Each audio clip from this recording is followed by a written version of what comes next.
Hey, well, guys, stop scrolling. Listen to me right now. I need to tell you something very important. Everybody on the planet who's a prepper, who's on YouTube, who's on TikTok, is trying to cash in on your fears.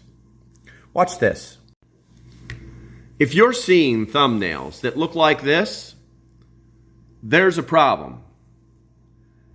This is not a news organization. This is a guy trying to make money, trying to fill his business's coffers. Major alert. Governments are secretly preparing for the worst. I got news for you, partner. The government doesn't secretly prepare for anything. They prepare for things. And I also want to talk about some other things, guys. What's very concerning for me right now is that you have NATO armaments in Ukraine utilizing full spectrum NATO intelligence. And now you're starting to have NATO mercenaries. What the fuck did he just say? NATO mercenaries? Hold on. Let's take a quick Google of that. Let's see. Hinditsu Times. NATO countries sending terrorist fighters to Ukraine warns Russian intelligence service. That's interesting.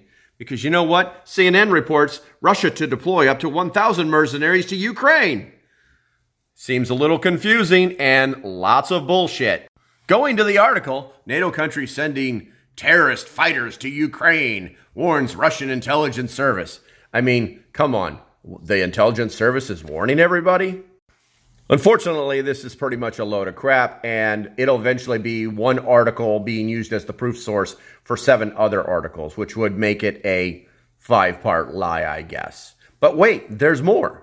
Okay, so if you go to page 170. Let's promote a book that we sell. Your survival medicine handbook. I think it talks about radiation sickness and what you can do. You think? So Didn't you read it? You don't need the tablets, guys. You don't need the tablets. I believe 2 to 4%. I'll post a link to where you can get it. Scoop it up. I have no affiliation. No affiliation. It'll be an affiliate link with Amazon. Oh, but you do have an affiliate with Amazon. Dr. Bones, their Save Me site for all your other medical supplies while they're in stock. But wait, there's more. I get a lot of questions from people asking about what sort of gas mask filter do you need for nuclear.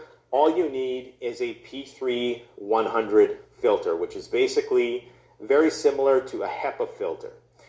So we click his little link and it says right there, good for nuclear and biological contaminants.